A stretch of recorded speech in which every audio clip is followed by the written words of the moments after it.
اسلام میں کہا جاتا ہے کہ 72 فرقے ہیں اور 73 فرقے، اور اس سے پہلے یہود اہل کتاب تھے، اسلام اس کے بعد آیا۔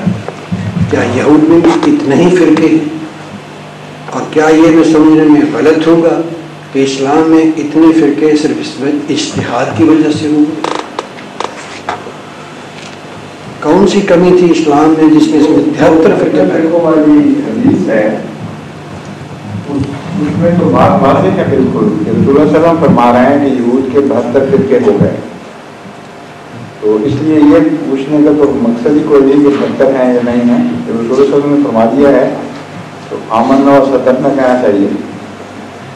جہاں تک مسلمانوں کے فرقوں کا تعلق ہے، رسول اللہ صلی اللہ علیہ وسلم نے فرمایا یہود بھی مسلمان بھی یہود کے مشابہ ہو جائیں گے، 72 فرقے ہوں گے اور ایک 73ویں جماعت ہوگی، اس کو ملا کر 73 بنیں گے، لیکن اس کو آپ نے 72 فرقوں میں شامل کرنے کی بجائے اسے الگ بیان فرمایا کہ 73ویں جماعت ہوگی اور وہ جنتی لوگ ہوں گے۔ اور ان کی جب پوچھا گیا ان کی تعریف کیا ہوگی، کس طرح پہچانے جائیں گے، تو فرمایا ما انا علیہ و اصحابی، جو میرا اور میرے صحابہ کا حال ہے وہی حال ان لوگوں کا ہوگا۔ یہ ہے وہ حدیث۔ اس کی روشنی میں جو بحث اٹھتی ہے وہ یہ اٹھتی ہے کہ کیا مسلمانوں میں واقعتاً جماعت احمدیہ کے آنے سے پہلے 72 فرقے بن گئے تھے؟ یہ عموماً غیر جماعت علماء سوال اٹھاتے ہیں، اور یہ سوال نہیں اٹھاتے کہ کیا رسول اللہ صلی اللہ علیہ وسلم سے پہلے یہود کے 72 فرقے واقعتاً بن چکے تھے؟ اگر 72 کی بحث کو اٹھایا جائے تو پھر اس وقت یہ دونوں بحثیں اٹھیں گی، 72 سے مراد کیا ہے؟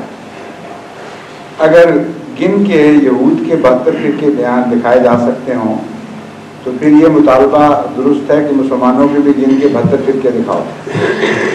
اگر بالعموم کثرت کی طرف اشارہ ہے، بکثرت فرقے، اور یہود میں 72 فرقوں کی معین نشاندہی نہ ہو سکے تو پھر مسلمانوں غیر احمدی مسلمانوں کا یہ مطالبہ بھی جائز نہیں کہ ہمیں بھی ہمارے فرقے گن کے دکھاؤ۔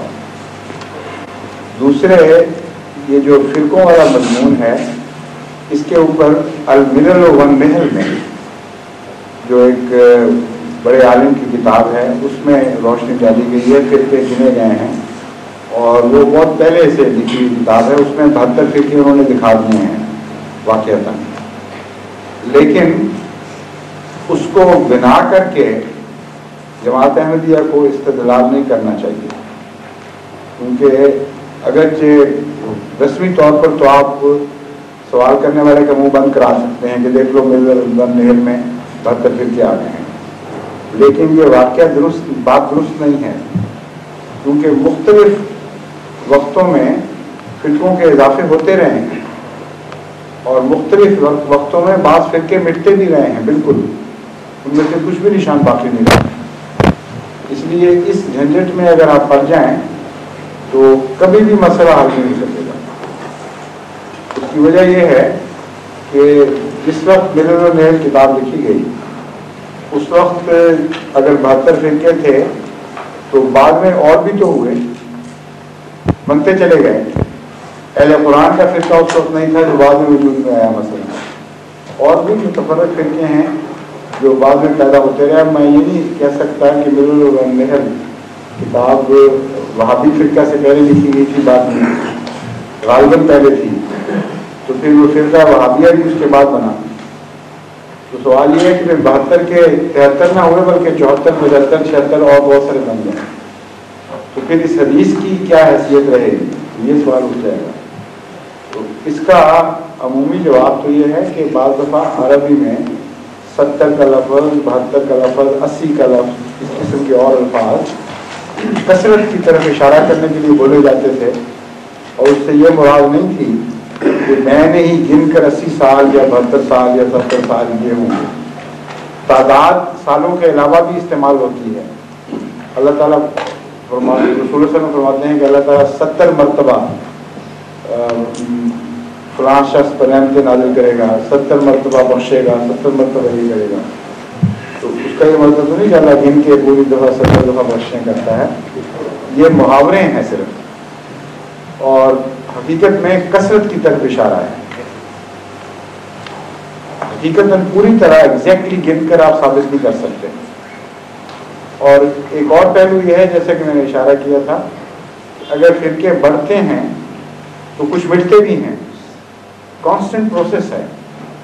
اس لیے عین ممکن ہے کہ ایک وقت میں 72 موجود رہیں، واقعتاً بھی 72 موجود رہیں، لیکن ہمیں اس کی طاقت نہیں ہے کہ گن کے دکھا سکیں، کیونکہ کچھ آ رہے ہیں، کچھ مٹ رہے ہیں۔ اس لیے یہ بحث بیکار ہے، اس پہ پڑھنا ہی نہیں چاہیے۔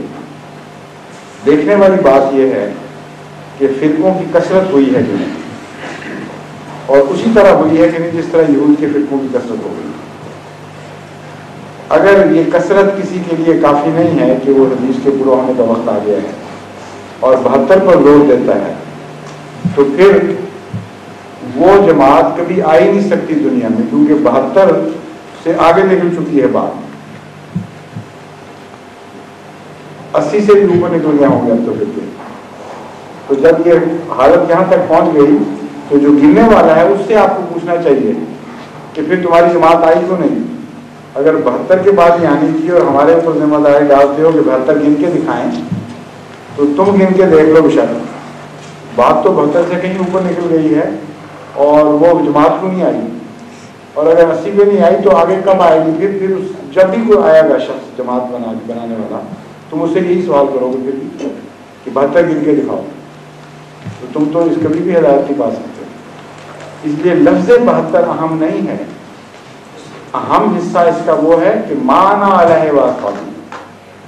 جب اختلاف ہوگا، ایک سے زیادہ فرقے ہوں گے، تو جس فرقے کے حالات رسول اکرم صلی اللہ علیہ وآلہ وسلم اور آپ کے صحابہ سے ملتے ہوں گے، وہ فرقہ سچا ہے۔ جو مرکزی نقطہ ہے اس کا یہ ہے دراصل، اور وہ حالات کے متعلق جو وہ حالات کیا ہیں اس کے متعلق میں پہلے آپ کو بتا چکا ہوں۔ صاف پہچانے جاتے ہیں، کسی انسان کے لیے کوئی مشکل نہیں رہے گی۔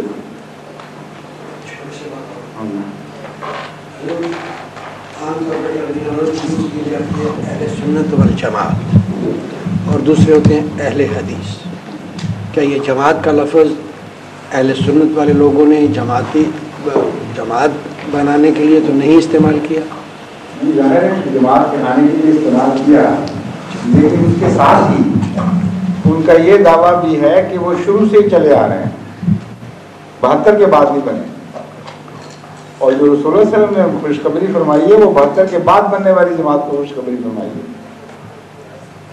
اس لیے چاہے وہ جماعت کا لفظ ساتھ لگا لیں، وہ اس حدیث کے نیچے نہیں آئیں گے کسی صورت میں۔ جو خوشخبری پیش گوئی ہے وہ یہ ہے کہ 72 فرقے بننے کے بعد پھر جماعت ضرور پذیر ہوگی، اور وہ جو جماعت بنے گی وہ سچی ہوگی۔ اور یہ تو کہتے ہیں ہم شروع سے چلے آ رہے ہیں اسی طرح جماعت کی شکل میں۔ پھر جماعت کی تعریف ہے، جماعت کوئی کہہ دے اپنے آپ کو، اس سے تو جماعت نہیں بنے گی۔ اسلامی اصطلاح میں جماعت کہتے کس کو ہیں؟